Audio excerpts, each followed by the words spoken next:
The Gallant Few Rangers podcast is brought to you by Triple H Mortgages, the one-stop shop for all your mortgage and mortgage insurance needs. Contact them today on 01453 887 179 or hello@hhhmortgages.com. You can also find them online at hhhmortgages.com or on their Facebook page.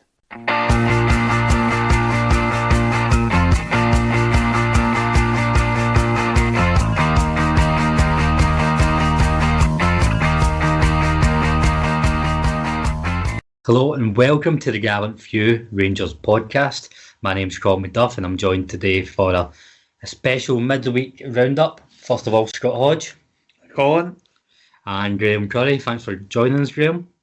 No problem. Hi, Scott. Hi, Colin.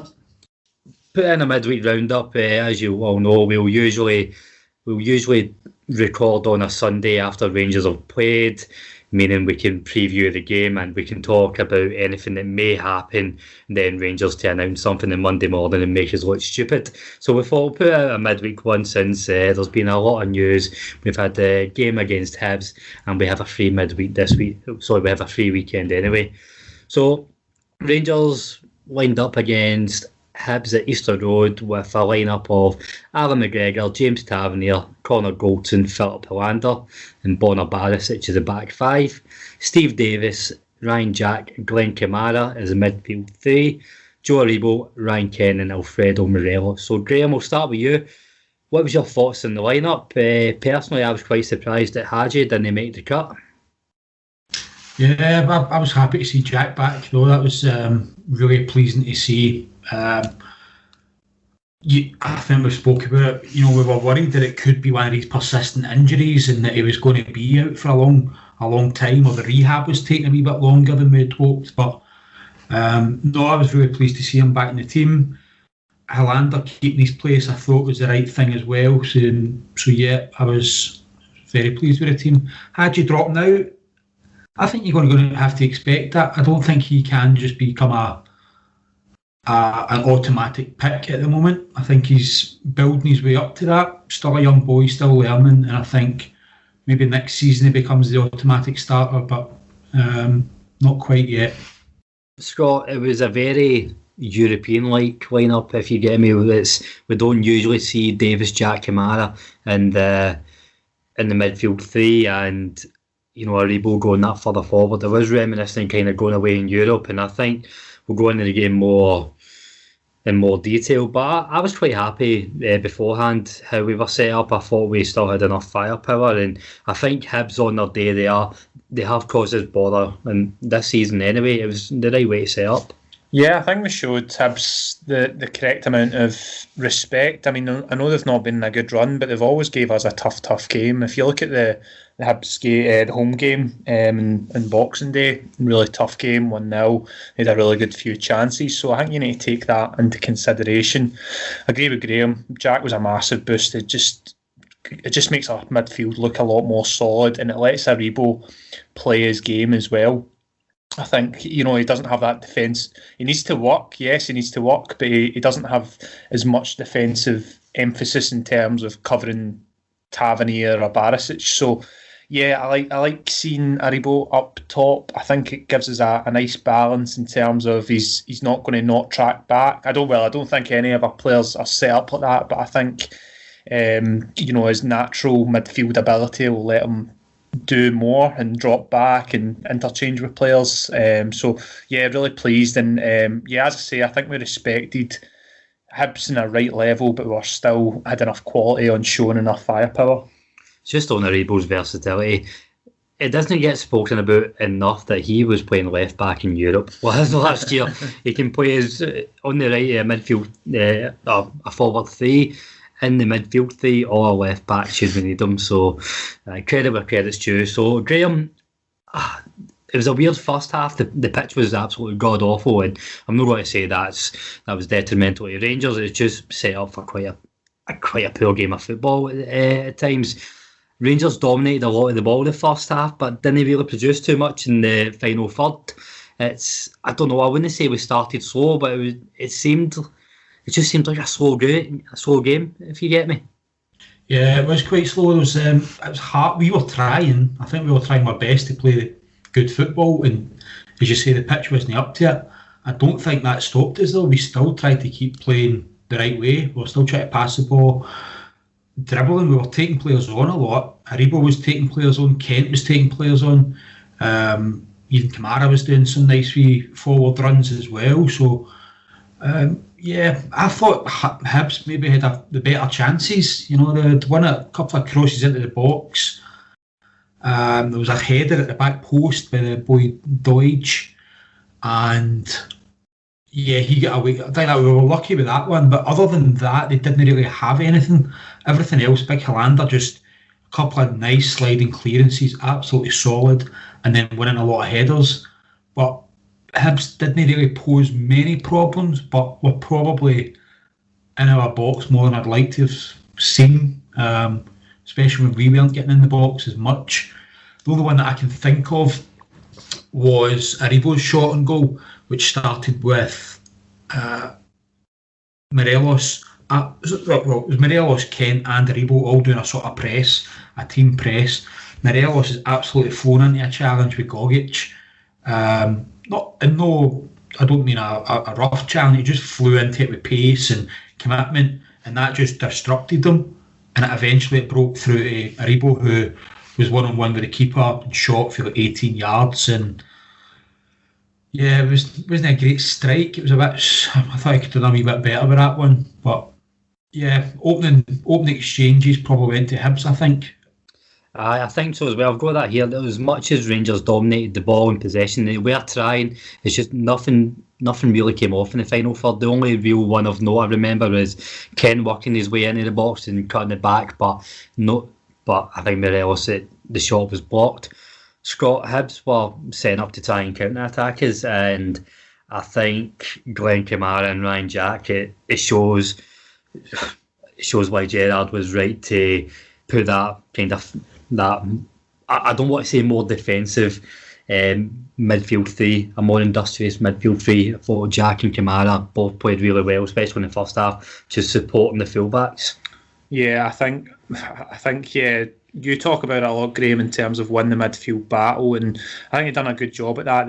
They looked solid, and despite Hibs playing pretty well in the first half, they were excellent in terms of, you know, just being solid and trying to limit the amount of attacks. And yeah, Kamara was without a doubt man of the match for me. It was just a fantastic performance all round, you know, especially the first half. But some of the touches he had, he's such a great technical player, and yeah, hopefully he stays, or he'll go for big money at the very least. I did not know Glenn Kamara had pace. It was in the first half where he's just done the turn of pace onto a loose ball, and I don't know if Hodge fouled him and got the booking, but I got a fright. I didn't realise Kamara could move that quickly. Glenn Kamara was excellent. So another couple of things popped up in the first half, but we'll maybe talk about the football first and then come back to it. So not each at half time, and going into the second half, I thought Rangers started quite bright, Graeme, and it wasn't quite as technical, as beautiful a goal as the fourth goal against Ross County on Sunday, but I thought the build up to Morelos' goal in the second half was excellent. It was really quick thinking play. I thought you were going to criticise the goal, the way you introduced that there. I thought it was a great goal. I thought just the way you were building it up to that, I was like, it was a great goal. But no, yeah, fantastic. Davis gets a hold of it midfield, plays it into Morelos. He takes it out wide, holds it up really well, and he's dragged his centre half. He's dragged Porteous all the way out to the touchline. And then he's laid it off, and then there's some nice intricate passes before. What Morelos did really well was, after laying it off, he sort of just jogged into the box. He jogged very slowly, but he jogged into the perfect space just at the right time, and picked up the pass. Well, I picked up after about 3 passes, just lovely wee touches, and that's when the pitch was an issue. It is quite wobbly there, but they were still able to just playing nice one-way touches, one touch, and then Morelos gets in and slots it away. But it was the movement that I really liked from Morelos, the fact that he just left his defender, because Porteous did start to track him for a bit, and then he stopped. He didn't know whether to face up to the pass that was coming in, so he stopped and squared up, and by that point Morelos was already in, and he couldn't catch. The other centre-half or the right back tried to slide in, but Morelos finished it nicely. We've been crying out for this, is once he starts scoring, is he going to just keep scoring? And the signs are looking promising now. He's starting to rack them up the last few games. He's nicking a wee goal here and there, and hopefully this is a wee run he goes on. When he got into the position, Scott, I was actually quite surprised that he scored it, just because Morelos, it's when he is kind of in and out of the goal scoring run, if he's got time to think about it, and I know he was under pressure with that other defender coming across, but he still had that split second to think about it. But it was such a fine finish, wasn't it? Aye. Maybe that's what he didn't have.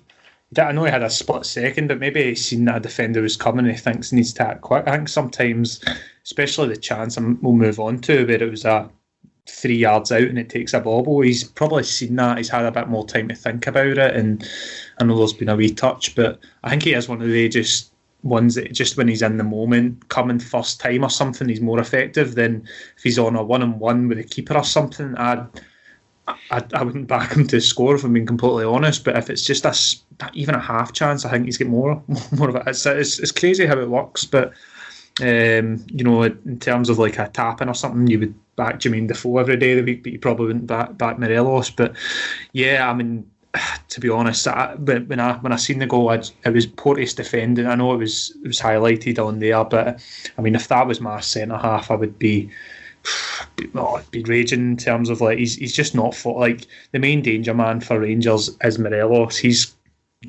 usually going to score the most amount of goals, and he's left them, and it's just awful defending. But as I say, take nothing away from the quality of the goal and the finish from Morelos. It was a beautiful finish with his weaker foot as well. So lovely goal. Let's not beat around the bush. Ryan Porteous was shown up to be the classless clown that he is.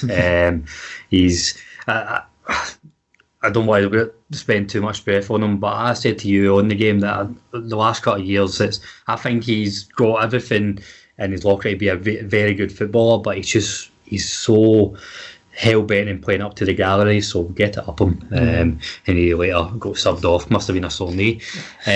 Just on Morelos, Graeme, I think he has to make it 2-0, maybe 5-10 minutes later. There's a really good move. It starts off with Kent making his way into the box, Glenn Kamara using that pace that he's just found midweek, getting into the box. Glenn Kamara cuts a lovely ball across the face of goal, and I think it might take a wee bounce, but Morelos has to do better with this chance, doesn't he?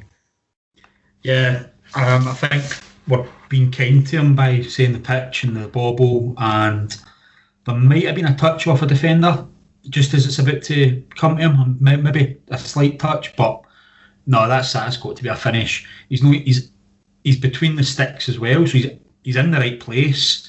Again, his movement was fantastic because he just held back, he held his run. He wasn't darting in there. He waited and seen the play developing, and then got himself into the right position.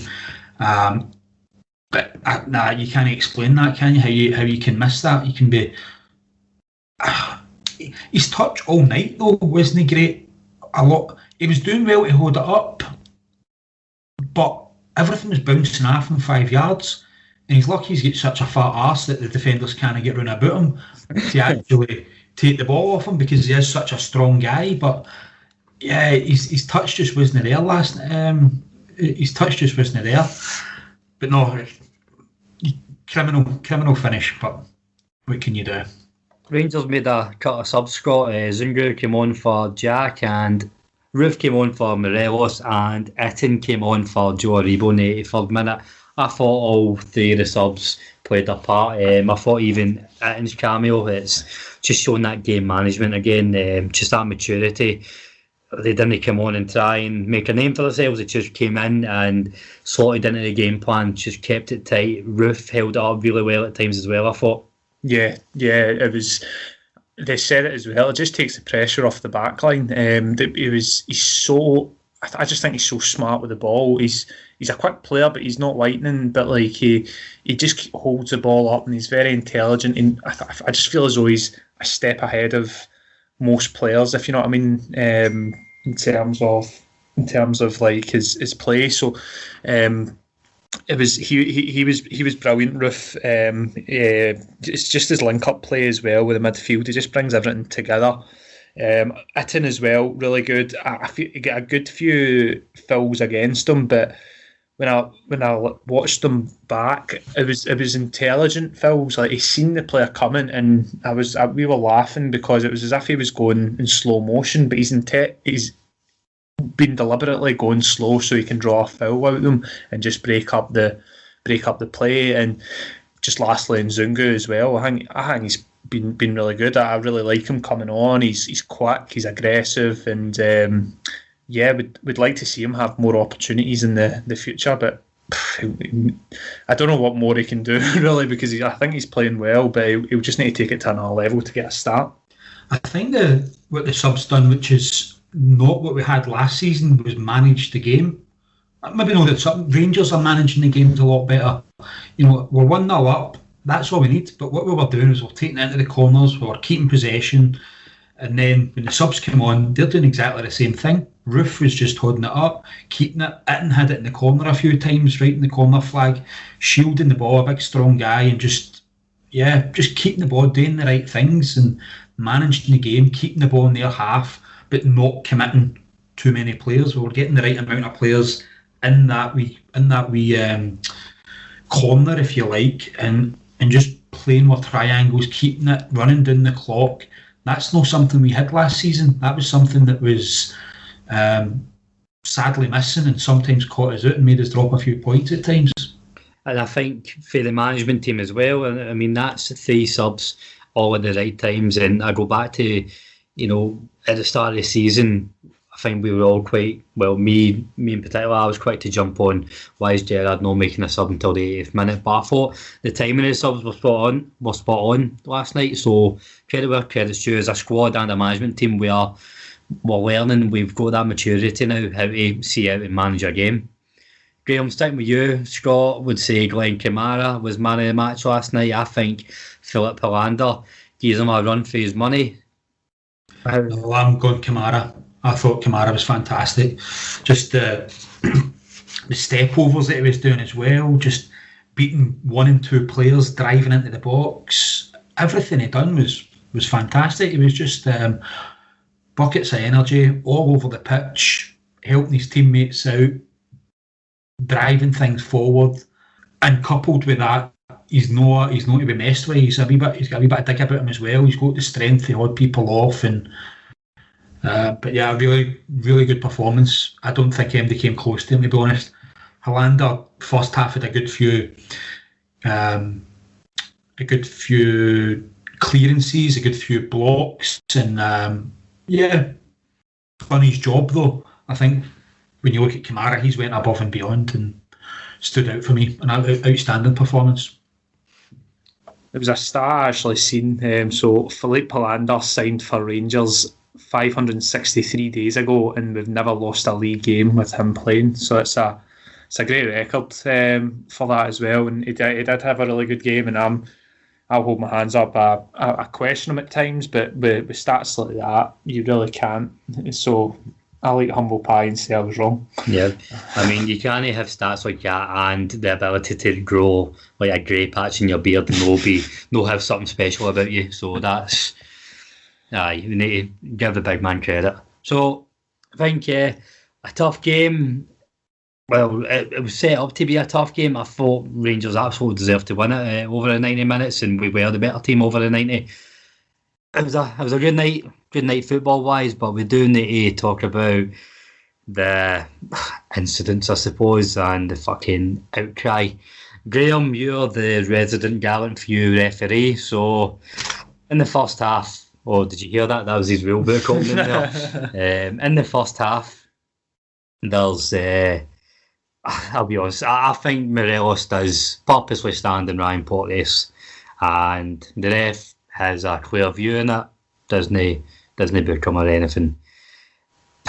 I don't know what annoys me more, the fact that Morelos puts himself in this situation, the fact we need to fucking hear Walker and Crocker spout about it for the next 70 minutes. What was your thoughts on this? Let's start off with it's a red card, in my opinion. So, definite red card. I think he knows what he's doing. I think we've all played the game at amateur level. I think you know where you're putting your feet. There's no way that there's a way that you can jump out the way or straddle or make yourself away, and I think there's actually a clear intent to put the foot down on top of his leg. So he's trying to be cute about it. But for me, it's a red card. Red card all day long. The referee is looking directly at it, but and I know that it's different on the telly, but when I watched it in real time, I didn't think it was a yellow card. I didn't think it was a red card. I genuinely thought that he was just struggling to find his feet. He didn't know where to put his feet. So, no, he didn't know where to put his feet, but he didn't have anywhere to put his feet. So that's just a natural place for it to go.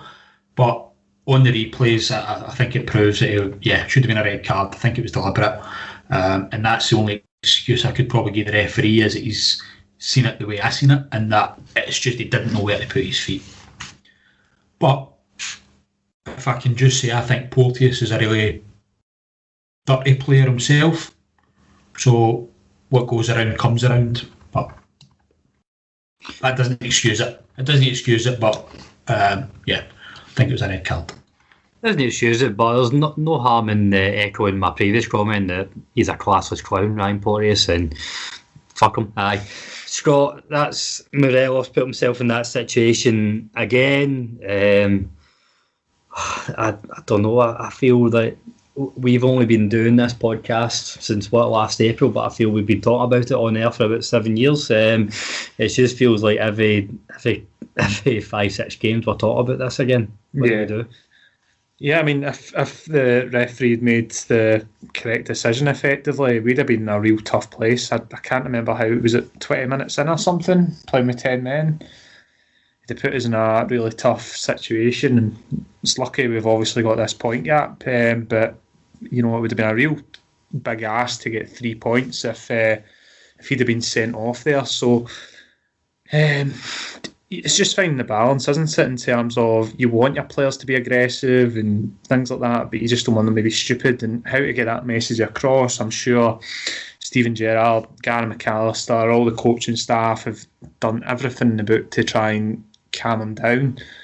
Is it some players maybe that rile him up? Is it Ryan Porteous, one of the players that's in his fucking hate mail? Is it Scott Brown as well? Is he just getting the Columbia Mafia to come and attack them or something? Like, is this what he's doing? I don't know, but yeah, it just seems as though he needs to I don't know what further we can do him, to be honest. I really don't. It's a good point you raised though, Scott, about finding the balance, because the aggression is a good thing. See, the defenders, every single defender is thinking about what is Morelos doing, where is he, what's he doing next. That is a good thing. See, you have that aggression and you're like, what is that striker? What's that striker doing? Where is he? And it's causing confusion. It's taking their mind off of their job, which is actually just to defend and have a solid back line. So I like the fact that Morelos is like that. It's how, I mentioned it earlier, it's how we nearly got a goal through Aribo, was by him just been charging in. He was actually charging in, trying to close something down, and Gogic is panicking, thinking, what do I do here? So, as I say, it's a good point you raised, Scott, is finding that balance to no do the stupid thing. All right, wind them up, get very close to them, we sleek at elbows, all those sort of things are fine. It's just when he crosses that line, and we just need them to stop crossing that line. And I think he, in the cold light of day, has got better at it since last season, but last season was just that bad that you couldn't really get any worse. I don't know, he will always be an enigma. I do love Alfredo Morelos, but I hate this part about him. He's just like every cycle bird, you just wish that one thing was, you just wish they weren't mental, right? and they could just sort that one thing. Graeme, stick with you for this. Darren McGregor, maybe a similar thing on Kamara in the second half, but we didn't hear a peep out of it. Is that hypocrisy? I'm not sure, Colin, because I've only seen one replay of it. I'm not sure. In fact, they were still showing replays of Morelos incident for an hour before it, so I'm not sure what happened there. No, absolutely, exact same thing, probably worse, because he's actually grabbed him, wrestled him and threw him to the deck, and then he stamps on him. McGregor's doing exactly the same thing as what Morelos is doing. He's trying to be clever, and I don't know if it's just because of Morelos' face. I don't know what it is, but McGregor gets away with it. Oh, you're right, he gets a booking, but I think he's getting a booking for actually throwing him to the deck. I don't think he's getting booked. I don't think he's getting booked for the stamp. I need to ask you again, Colin. You told me this a month ago. Can McGregor be cited for that stamp? Do you know? So, I don't think he can be cited because the ref seen it and deemed it a yellow card offence. But I was wondering, right? So, if the referee's going to submit his report to say I booked McGregor and I booked him for throwing him to the deck, for if that then goes, if he then looks at that, the compliance officer looks at that and says, well, I see your report, but what about the stamp? Did you not see the stamp? Yep. Right, actually, you're right, aye. So, if the referee's not seen that part of it, then it becomes a separate issue, aye.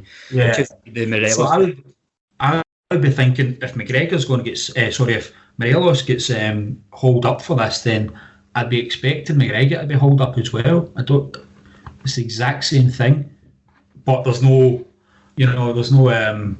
media outcry about it. It's just all about Morelos. And Scott Graham raises the obvious point. If it's, I dare say, even if it's Steve Davis, for example, there's not going to be that media outcry because the player who it is, and he's been fair game up here for the last 2 or 3 years, and the club have been proactive in shooting this down in the papers, and then they even got Hugh Cavins to apologise on Clyde One last week as well, which that's unheard of. But Hibs issued an apology to Rangers. It wasn't a public apology. They have made an apology about the comments made in Hibs TV. Irvin Welsh said that this is actually mental. Morelos should be chopped up with a machete and sent to different corners of the world, and they also referred to Rangers as the current buns. What the fuck? Honestly, I don't know who's pissing his chips, but it's scandalous. Like, we would be tore apart for that, and it's just completely unacceptable. And yeah, I can't say any more than what's been said already, but I don't know how well, obviously, that's like, I don't know what in terms of a police offence, because it's literally it's a threat and whatever. But it's just absolutely ridiculous. If we were to say something about that to Hibs player like Scott Allen or something, would be punished severely. Whoever it was. So it's ridiculous. As you say, I don't know if he's trying to make headlines. Like, Morelos is just the target. No matter what he does, he's going to make headlines. It's never going to change as long as he plays for Rangers. But it's just completely unacceptable. Aye, it's just, I couldn't believe the comments made for Irvin Welsh. Surely you know better to. I couldn't, like, in the same footballing world where Ryan Kent was nearly sent to Berlin for doing the gunshot celebration at Parkhead, and he's coming away with this, but I dare say nothing will come of this because it's, I don't know, it's just, Morelos seems to be fair game. Mm-hmm. Anyway, fuck Irvin Welsh, fuck Ryan Porteous, fuck Hibs. Rangers are still top of the league. Graeme, 23 points clear. We now only need 8 wins, to win the league. And Philip Hollander said it last night in his post-match interview, take one game at a time, we'll win the league. You said it I think it was the first pod of the year. We just need to keep on chalking off these wins and we'll get there. Ian McCready said several times if we get through January, he'll then be confident that we can go on and win the league. We've said this the last few weeks. It's in Rangers' gift now. We would have to throw it away to not win the league. Yeah, this is me now declaring it. I was nervous. I was still not declaring it. I was just, even though the gap is so big, there's games in hand. There's opportunities to drop points, but you just can't see it. You just cannot see it for this Rangers team that we're going to drop points. But we might, we'll maybe throw in it. We might get another defeat in there. We'll maybe drop another couple of draws. I don't see that. But even if we did, the gap's just too big now. It's time to declare it. It's party hats out and title's ours. How good does that feel to say it? After good. So long, I know. It's absolutely incredible to think how close we are now to it, because it has been so long. Do we declare it? Do the Gallant few declare that Rangers have won the league? Gallant few exclusive. Rangers League champions. Rangers won 55. I mean, the risk of it all going absolutely horribly wrong, and then I'm forever a meme in the Celtic Twitter world. Rangers have won the league. They have won the league. It would take a null and void to stop 55 as far as I'm concerned. Scott, you calling it?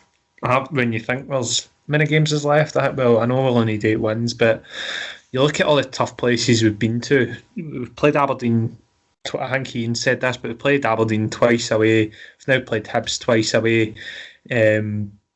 We've went to Motherwell twice, which is generally quite a tough venue for us. We have been to some real tough away games, and I must say, especially when we play at Ibrox, I mean, there's no doubt in my mind that we're going to perform and win more comfortably more often than not. And yeah, it would take a miracle or some sort of, as I say, coronavirus breach or something for us and everyone to get infected before outbreak before we can't win the league. And even if we did get 13 players out, I'd be more than confident we had the players to step up and win the league, to be honest.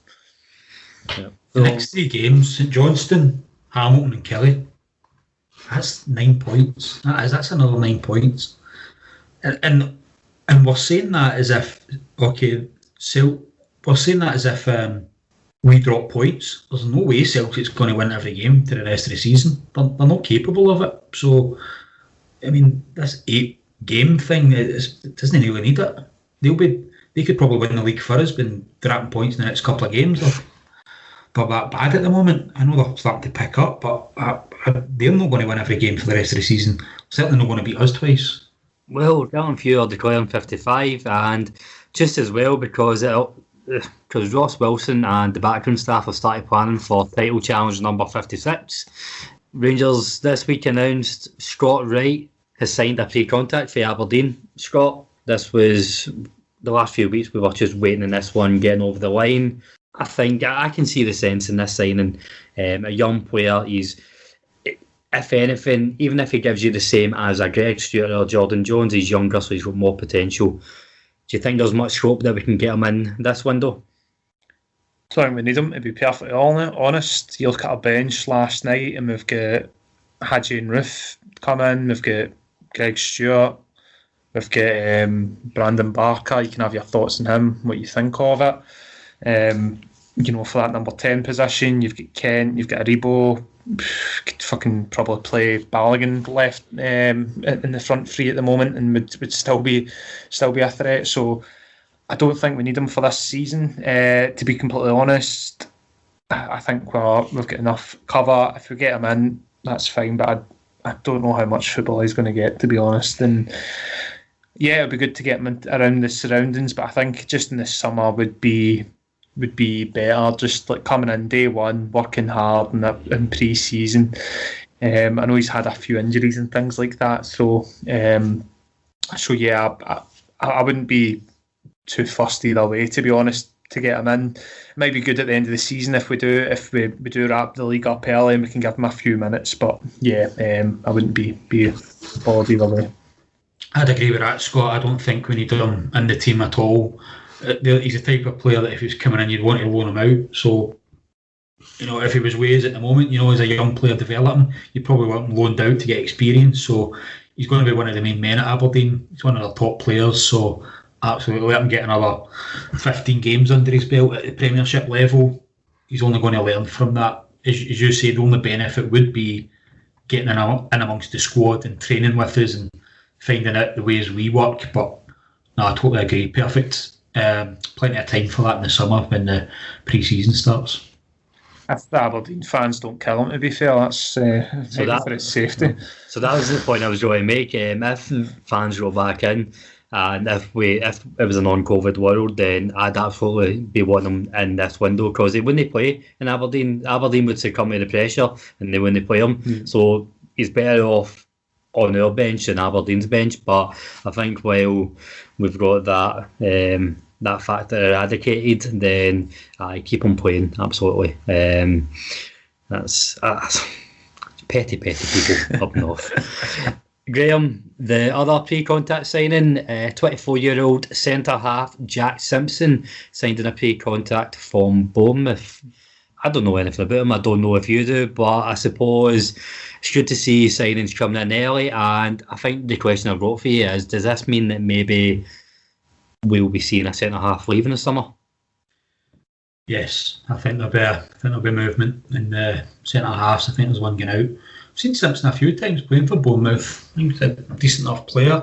But as soon as I seen him signed, I went to YouTube to look at the highlights, his highlights and best bits. And I get 5 minutes of him celebrating goals with his teammates.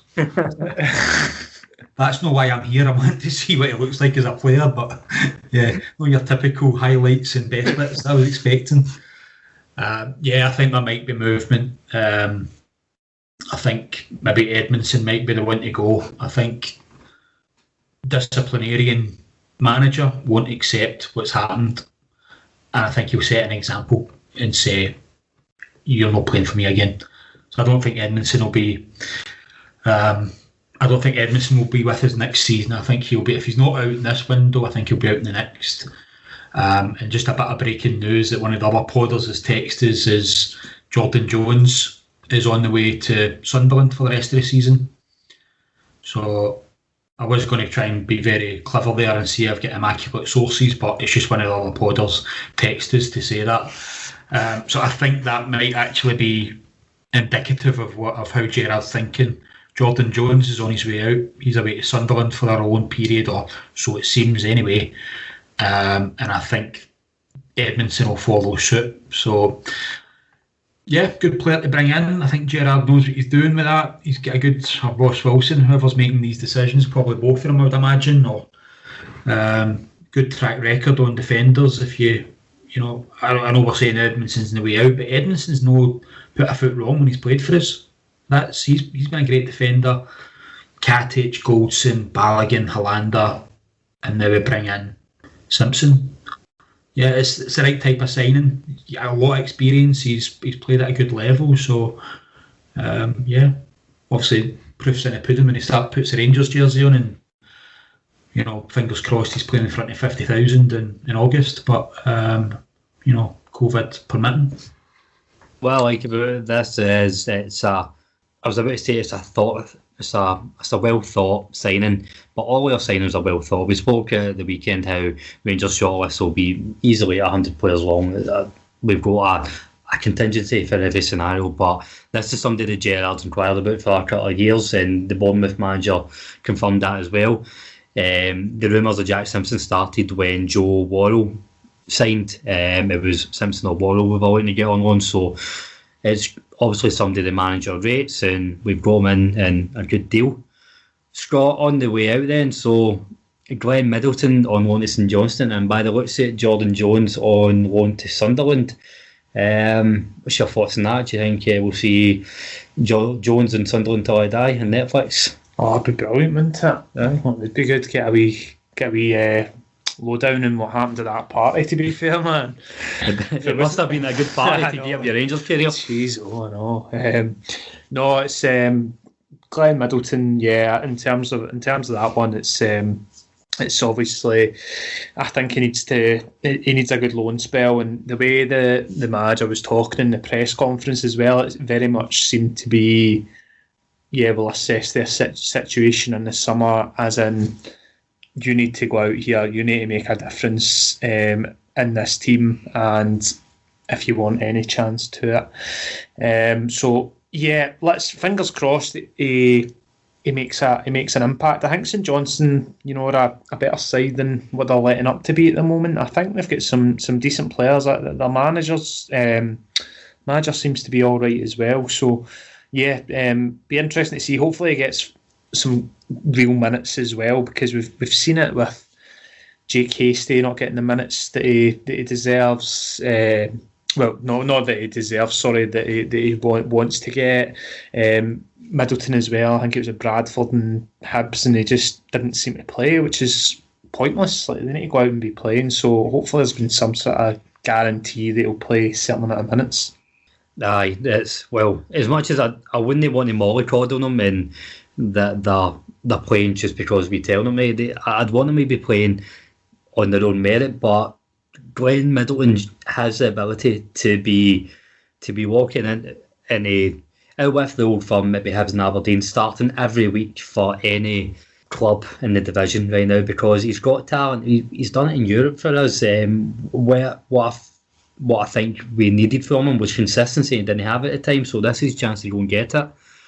I really do hope he does find a bit of consistency and he gets a bit of confidence back, because he's a confidence player as well, and I think that's why we seen him drop off so much. His head went down so much, and it'd have been really good to see him actually at Livingston, because they're on a good run, and I think he would have made an impact there as well. I don't know, he would have been in and around the team maybe, but I'd like to have seen them there.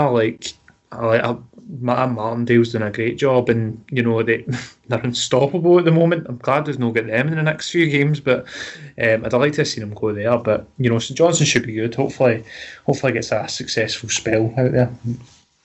Last bit of news, Graeme. Nathan Patterson has signed a contract extension. I think this takes him to 2023 or 2024. Sorry. Really, really good news. It's good to see that both the club and the player were happy to commit a bit longer term, and I think this shows that there's now a clear pathway for academy players, and I'm really, really looking for Rangers to get the league wrapped up pronto. But if we do, we can maybe see him feature a bit more this season. Yeah, fingers crossed. He came on the other week there, and Tavernier wasn't happy that he was getting subbed off, but even though he was getting off, he still gave Patterson the wee good luck, and I think a wee message on, I don't know maybe what to do at the corners, or just a wee message in his ear. He's learning for one of the best, isn't he? And I think he knows that himself. He's mentioned it in a couple of interviews now, that he knows that he's learning. He's learning off a really good. He's shadowing the captain of Rangers, and who best to shadow. I also noted that when he was in the press conference and he was talking about his contract extension, he was saying that he'd been working hard in the gym. And again, I think this is just are you willing to work hard? If you're willing to work hard for Rangers, you'll be rewarded. Well, obviously the ability needs to be there as well, but if you do the right things, if you conduct yourself in the right way, and you train, put your career on track, act in a professional way, you will be rewarded. But yeah, let's hope he does get a wee bit more game time as the season progresses. It would be good to see. So the last wee bit of news, just as we're on the subject of academy pathway, Cammy Palmer has joined Linfield on a permanent deal, although I think Rangers may have a say on potential buyback clauses or sell-on clauses after that. We were talking about this at the weekend. It's continuing that duty of care. Cameron Palmer, he went out to Orange County SC, done fairly well there. At this point in time, he's not ready to be a Rangers player, but it's good to see that we've put the moves in place to help him get the right move afterwards. Definitely, no, fair play. Yeah, I mean, I don't think he would have made it at Rangers. So yeah, it's good to find him a move and yeah, let him play football. It's for young players. They need to be out there playing football, and they might just be sick of going on loan after loan after loan. It can get quite monotonous. They might just want to settle down and get into a bit of football. A bit like Ryan Kent, you know, he had loads of loan moves, and you know, Rangers was obviously his most successful loan spell, and he was able to come in, get settled, and then he decided to obviously join a permanent basis when there was interest elsewhere. So maybe it's a similar situation with that. He just wants to settle down, play some football, and yeah, see where his career takes him. Before we wrap up, we'll do a quick Twitter patter all the week, since we won't be with the usual roundup show at the weekend. This is your chance to tell the listeners what's the funniest thing you've seen in the world of Rangers or Scottish football related on social media. So I'm going to kick us off. Funniest thing I've seen was tweeted by a Celtic fan, Hamish Carton, on Tuesday night. And the tweet reads, Celtic actual current football related tweets since Livy draw, 1. Celtic happy birthday tweets since Livy draw, 4. We basically support Clinton cards at this stage. Graeme, what do you have for us? Oh, you stole my theme. I was going with the same birthday theme. I was actually going to ask you who runs the Gallant Few Twitter podcast, the Gallant Few Twitter page, because I've not seen any birthday tweets out this week, and I'm a wee bit upset about that. We've got Franny Jeffers, who had a birthday this week. We had Bomber Brown had a birthday this week, and we had Zalalem. He had a birthday this week, but I didn't see you tweeting, so I don't know what's going on here. I don't know who's running this Twitter page. But yeah, my Twitter laugh of the week was based on the same thing, where somebody had mocked up a tweet from a Celtic fan saying, "Fuck it, happy birthday to Nacho Novo." Scott, I think I stole your tweet you were going to use. So you're serious frantically scrolling, but you were telling me about a video that you seen. Yeah, that's what I was trying to see it just now, but it was basically just Morelos in training, and he was, I don't know who made him referee, but he was just blowing the whistle. That was fucking hilarious, just blowing the whistle frantically, which is. And then I said to you during the game, heard the referee's whistle, I was like, Morelos still got that whistle. So. It was Morelos blowing the whistle and pointing at McGregor. McGregor just looks like a fed up old uncle looking after his nephew, and Morelos just looks so chuffed with himself, whistling away. I'm sorry about everything I said about you being a psycho earlier, Harvey. I love you. But thanks very much for listening. We'll be back this weekend with just with an additional show to keep you tiding over until we're back talking about the football next week.